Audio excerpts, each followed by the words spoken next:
The Alien Challenge. The cage door opened with a loud metallic sound.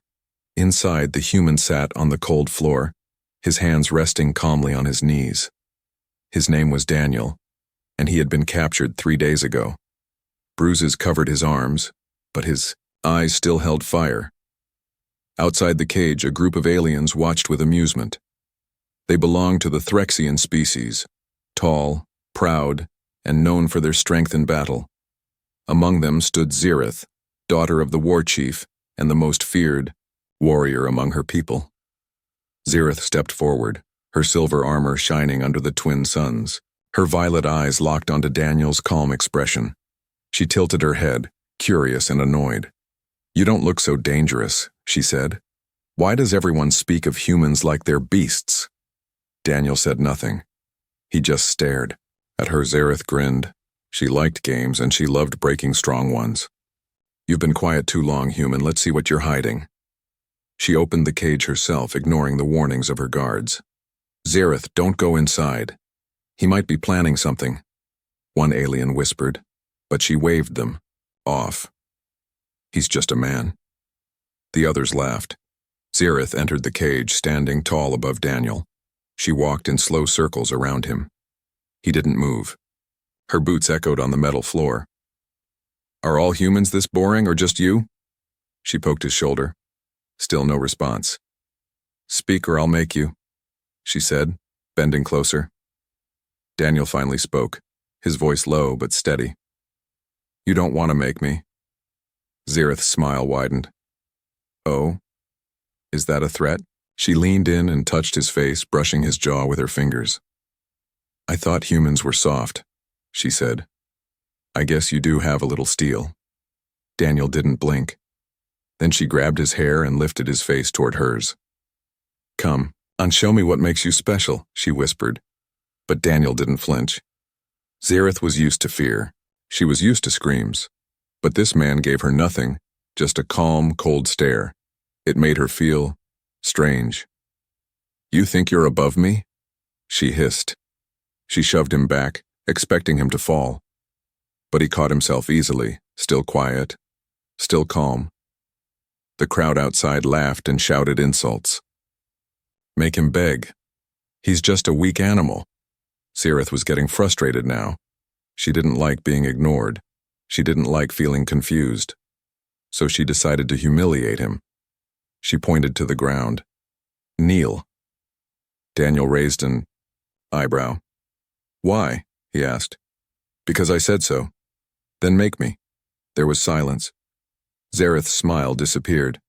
The challenge in his voice was real. For the first time, someone dared to talk to her like that. She stepped closer again, faster this time.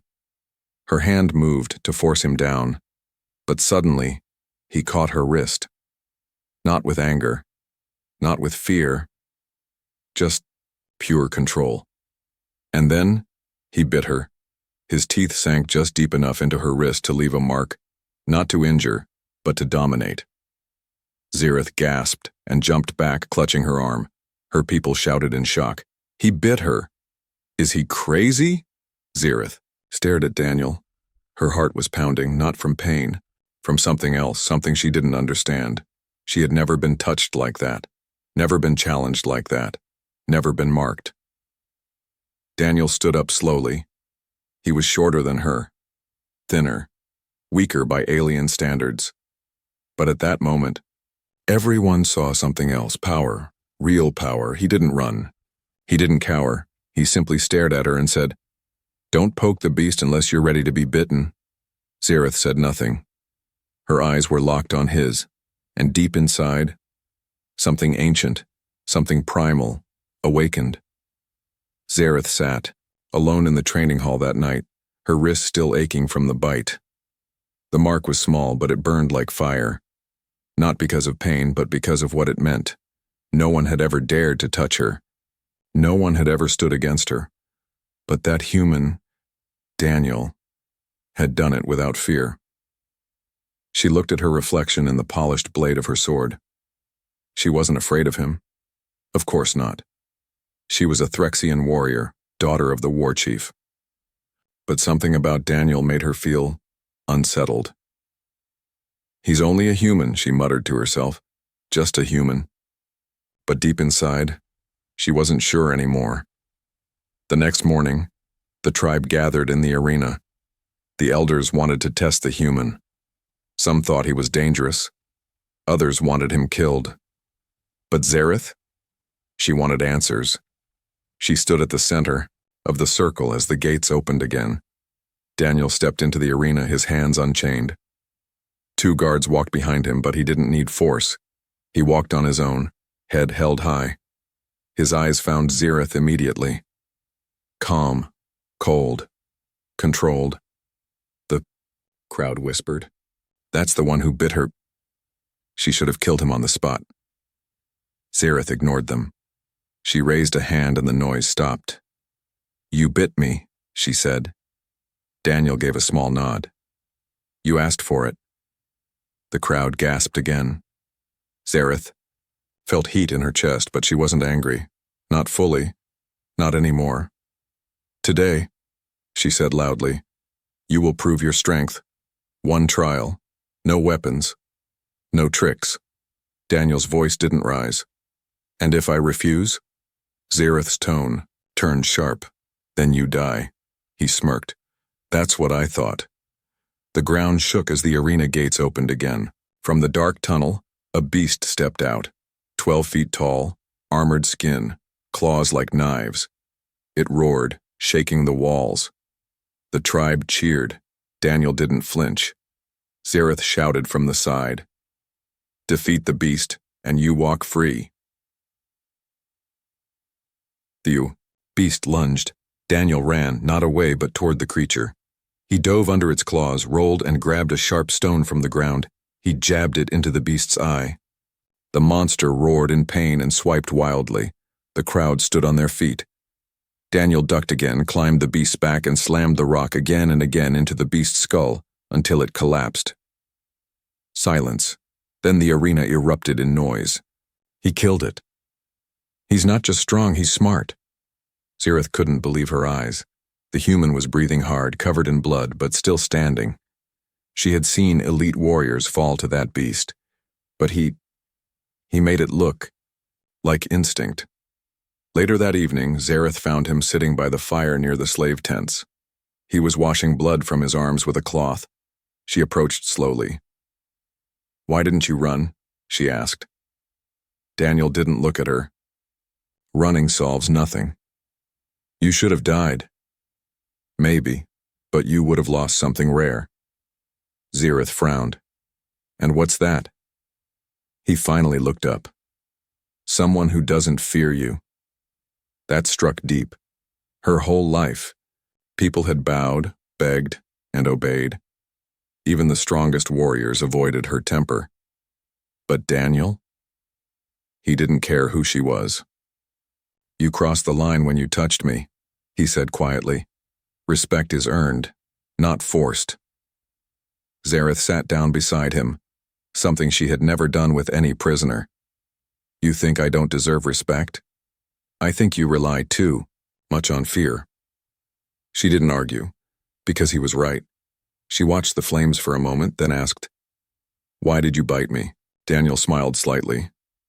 Because talking didn't work, and you needed a reminder. Humans aren't toys. Zareth laughed, a soft sound no one had ever heard from her before. Not cruel, not mocking, just real. You're lucky I didn't kill you. You're lucky I didn't bite harder. They both smiled. But deep inside, something strange was happening. Zareth had never felt drawn to anyone before, never admired anyone, never been challenged in this way. She looked at the bite mark again. It wasn't a wound anymore, it was a symbol, and it was changing her. That night, Zareth couldn't sleep. She lay in her chamber, eyes wide open, staring at the ceiling. Around her, trophies of past victories filled the walls. Beast horns, enemy blades, medals of honor. They meant everything to her once, but now, her mind kept going back to the bite. She touched her wrist again. The mark was healing fast, but it still pulsed, almost like it was alive. Not painful, but hot, like her body remembered the moment over and over. Why didn't I stop him? She could have. She was stronger, faster.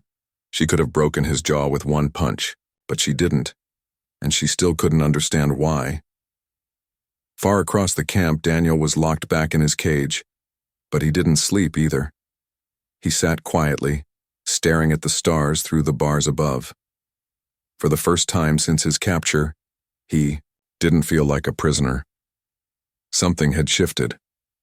He wasn't being laughed at anymore. Warriors passed by his cage with quiet glances. Some looked at him with respect, a few with fear. He knew why. The bite wasn't just an act of rebellion. It was a message, to Xerath, to the tribe, to everyone watching. Humans weren't weak. The next morning, Xerath woke early. She avoided the war hall, avoided the practice grounds. For the first time in her life, she didn't want anyone to see her. Her people expected strength, rage, control. But she didn't feel any of that. She felt confused. Why do I keep thinking about him? He's just a human. She walked to the medical chamber and quietly scanned her wrist. The healer, an old alien with a single glowing eye, noticed her. "Strange mark," he said. "What creature gave you that?" Xerath hesitated. "A human." The healer blinked, then grinned. "Ah, a mating mark." Xerath's head snapped up. "What? Did he bite you in challenge without fear?" "Yes." The old healer chuckled. "Then be careful, child. The body remembers what the mind cannot accept. That bite means more than you think." Xerath left without another word, but her heartbeat was louder now. Later that day, she walked to Daniel's cage. He looked up as she approached. No fear, just the same calm eyes. "Come with me," she said. Daniel raised an eyebrow. "Why?" "You're not a prisoner today. You're my guest." She took him to the high cliffs outside the camp, a place few ever went. The wind was strong there, the sky wide and endless. They stood side by side in silence. Xerath finally spoke. "Do you know what your bite did?" Daniel shrugged. "Proved a point." "It did more than that." She told him about the healers. Words. About how her species had ancient instincts, about how a dominant bite wasn't just a challenge, it was a claim. "It's old biology," she said. "We evolved past it. Or so we thought." Daniel stayed quiet. Then he said, "And what does it mean now?" Xerath didn't look at him. "It means I haven't stopped thinking about it." The silence grew heavy. "You're not like others," she said finally. "You don't kneel. You don't beg. You don't need armor or weapons to make others listen." Daniel looked out at the sky. "Strength isn't about hurting people. It's about knowing when not to." She turned to him, studying his face. "Would you bite me again?" she asked softly. Daniel didn't smile. "Only if you forget who I am." The wind blew through her silver hair. Xerath had fought beasts, burned cities, and stood against armies. But right now, a single human made her feel more uncertain than all of that. Not because he was dangerous, because he was real, and no one had ever been real with her before. She touched her wrist again. The bite didn't break me. It woke me up. Back at the camp, rumors spread fast. Some said Xerath had been claimed by the human. Others said she was planning to kill him in private. But the truth was stranger than any rumor. For the first time, the war princess of Threx didn't want to win a battle. She just wanted to understand him. And deep inside, she feared something more powerful than any enemy. She didn't want to lose him. Xerath was no longer the same. Everyone in the Threxian tribe noticed it. Her silence, her missing rage, the way her eyes wandered toward the human cage more often than before.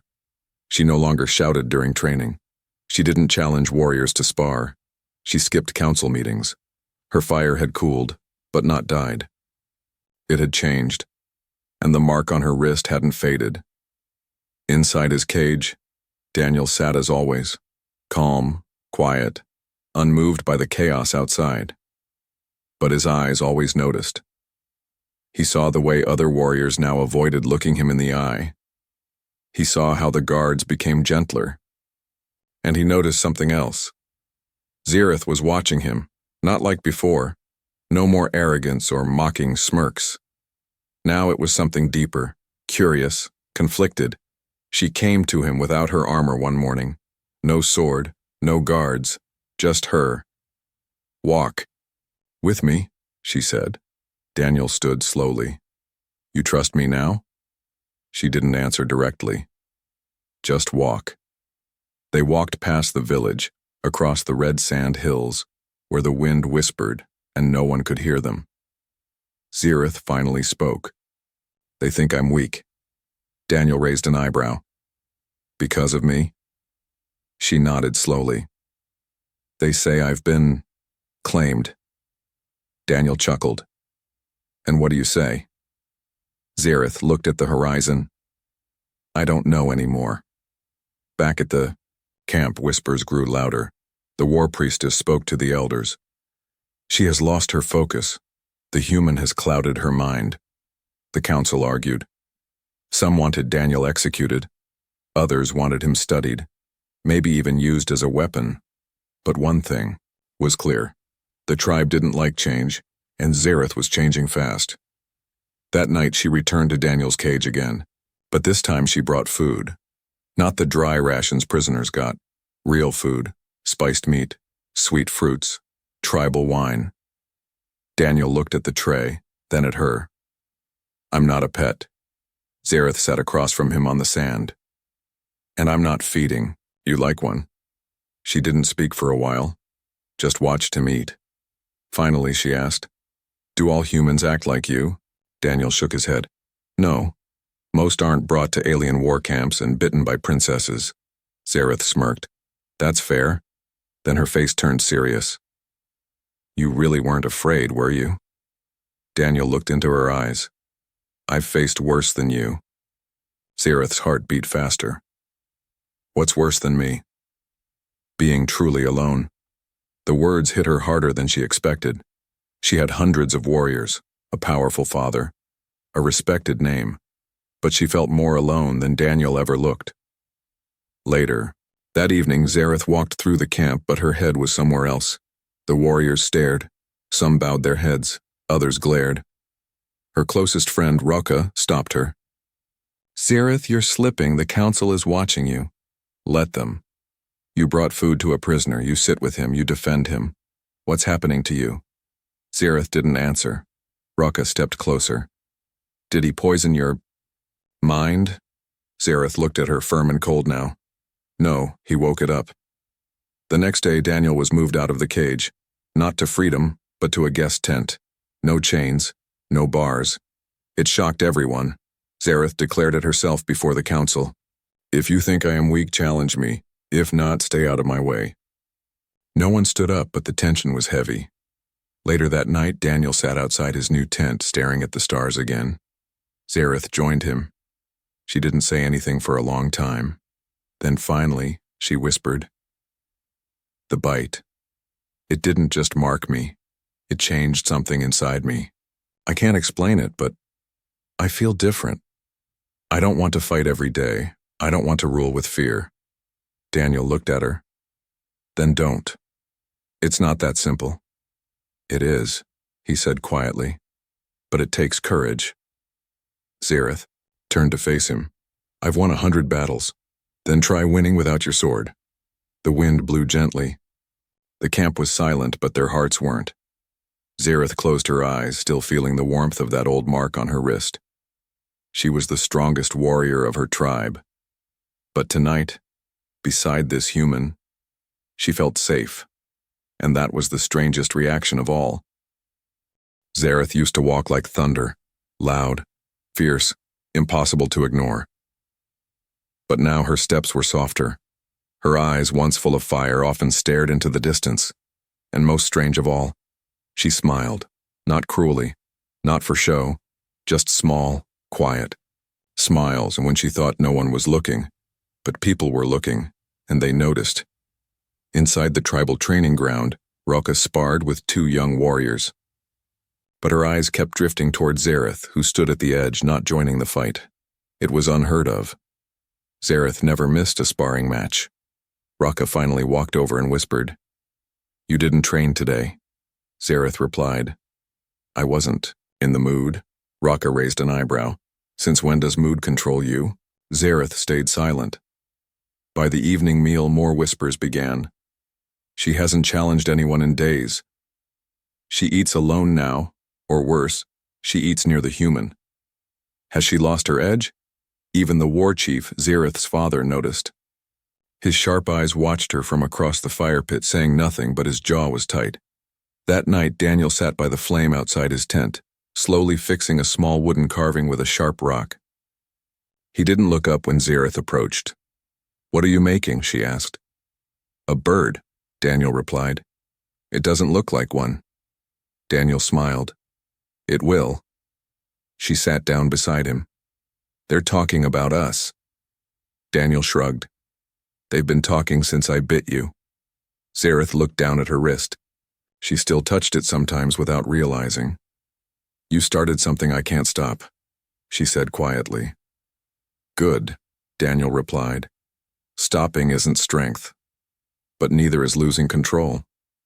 Daniel turned toward her, calm as always. "You're not losing control, you're learning a new one." The next day, during a war council, one of the elder warriors slammed his fist on the table. "She's distracted. She hasn't led a raid in weeks. She walks around with him like he's her equal." The war chief didn't respond immediately. Then he looked at his daughter. "Zareth, do you deny it?" Zareth stood tall. "No." Gasps filled the room. "Then you are no longer fit to lead warriors," one elder growled. Zareth's voice didn't shake. "If strength is measured by ignoring wisdom, then perhaps you never led anything." The council fell silent, and for the first time, Zareth didn't wait for permission. She walked out. That night, Raka visited her tent. "You know what they're planning, don't you?" Zareth nodded. "A public challenge. They'll make you fight. Probably him." Zareth's jaw clenched. "Then I won't let them." "And what about your feelings for him?" Zareth turned sharply. "That's none of their concern." "It is if it costs you your title." Zareth looked at the candlelight, flickering across the canvas wall. Maybe power isn't the only thing worth keeping. The next morning, Zareth walked alone to Daniel's tent. He looked up from his carving again. "It's a bird now," he said proudly. She actually laughed, a full real laugh. "You know they might try to put you in the arena again. Let them. What if they make me your opponent?" Daniel met her eyes.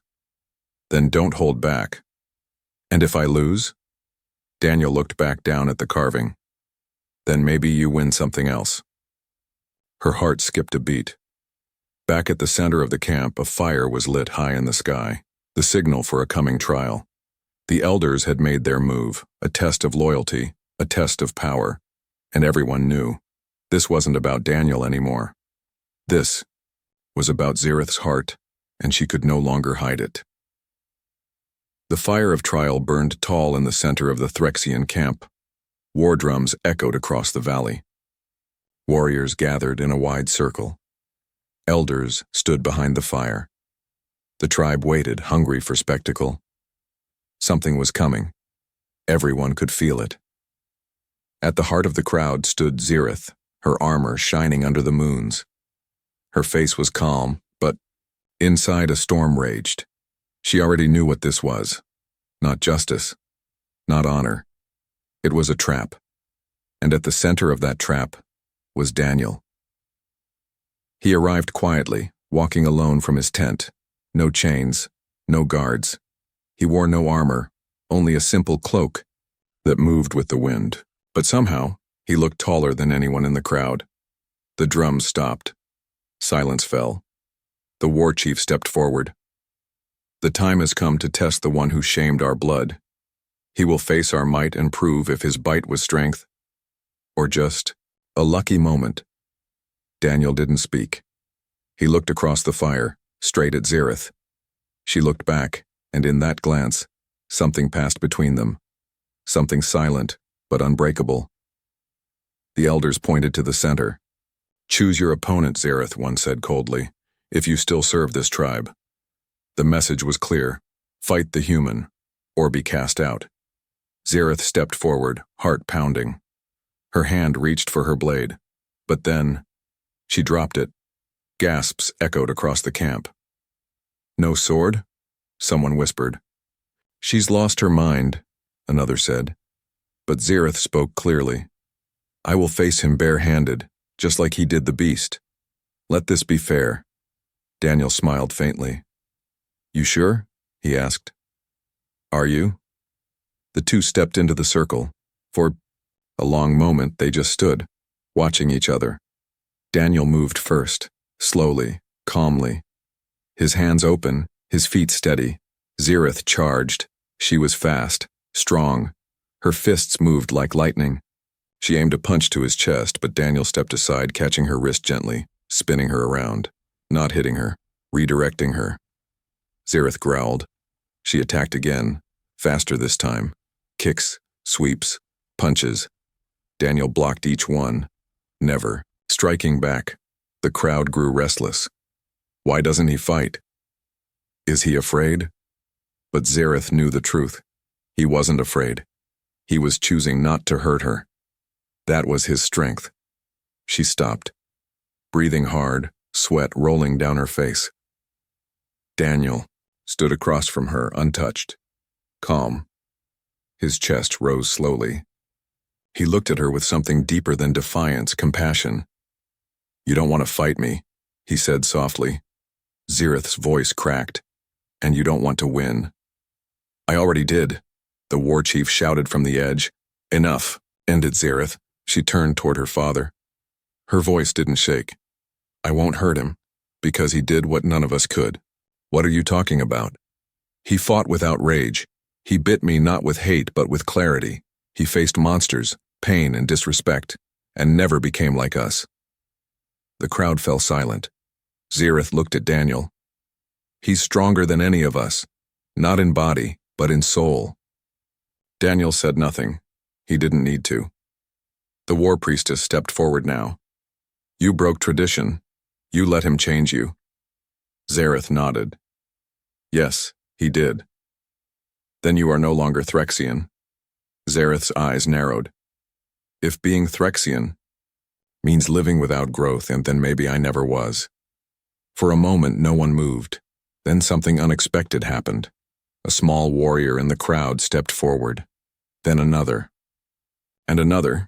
They came without weapons, and stood behind Daniel, behind Zareth, not to fight them, but to stand with them. Daniel turned slowly. He didn't smile. He didn't gloat. He simply nodded to them. Then he looked up at the sky. He hadn't won a war. He had started a change, one that didn't need blood, just one bold bite, and the courage to stay calm when others roared. The fire had burned low. The trial was over, but no one moved. Zareth stood tall, her fists still clenched, but not in anger, in clarity. Beside her stood Daniel, his cloak fluttering in the evening wind. Behind them, a few brave warriors remained. The rest of the tribe stayed silent, unsure what to do. For the first time in generations, power had not come from the blade, but from restraint. The war chief stepped forward slowly, his expression unreadable. So this is your path, he said to his daughter. To kneel beside a human. Zareth looked at Daniel, then back at her father. No, she said. To stand beside him. The old chief frowned. You risk everything for him. Your title. Your future. Zareth's voice was steady. He gave me something more valuable than a title. Truth. He showed me what strength looks like without cruelty. Daniel still hadn't spoken. He stood like stone, observing everything. It was his way. Not loud, not proud, but undeniable. The war priestess hissed, "This is weakness in disguise."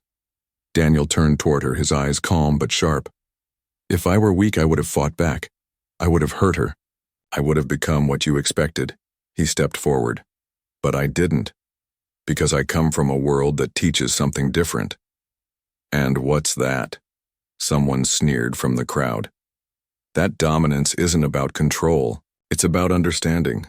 Power isn't just who hits harder, it's who walks away stronger. His words struck deep, because they were true. Zareth looked at the elders, then the entire tribe. You raised me to lead. But I never knew why I was leading. Until now. She stepped in front of Daniel, turned toward him, and slowly did something no one expected. She bowed, one knee down, head lowered, in front of the man who once sat in a cage. The crowd gasped.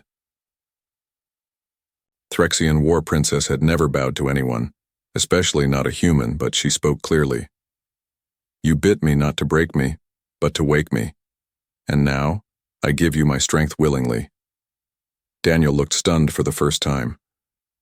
Zareth, I kneel not because I am less, but because you are worth standing for. Suddenly, movement rippled through the crowd. More warriors, young, old, even some guards, began to step forward. One by one, they knelt beside her. Some were silent. Some whispered, I saw what he did. He didn't fight like us, but he won. She changed. Because of him. The war chief watched it all unfold. And then he did something no one expected. He took off his ceremonial cape, folded it neatly, and placed it on the ground. Then let the old ways end here, he said softly. Let something new begin. That night the camp was quiet. The fire in the center still burned, but now it felt warm. Not like judgment, but like home. Daniel sat beside Zareth near the edge of the cliffs where stars shone brighter than anywhere else. She leaned on his shoulder, her armor gone, her voice soft. Do all humans change people like this? Daniel smiled faintly. No, just the really stubborn ones. She laughed gently. Then I'm glad I met one. They sat in silence, listening to the wind. The tribe would rebuild. Their rules would change, and somewhere in between war and peace, something like love had taken root. The next morning, Daniel stood near the gates of the camp, ready to leave. He didn't plan to stay forever. That was never his place. But as he turned to go, he heard a voice behind him. Zareth. If you walk away now, I won't stop you. Daniel turned. But if you stay, I won't fight it anymore. He took a long breath, then said, I came here in chains. I leave as your equal. That's all I ever needed. Zareth stepped closer. Then stay as more than that. And with no more words, she kissed him, not like a warrior, not like a conqueror, but like someone finally at peace. And so, the tale of the human and the warrior princess became legend, not because he crushed enemies, not because she ruled galaxies, but because one bite changed an empire, and one calm soul changed a heart, forever.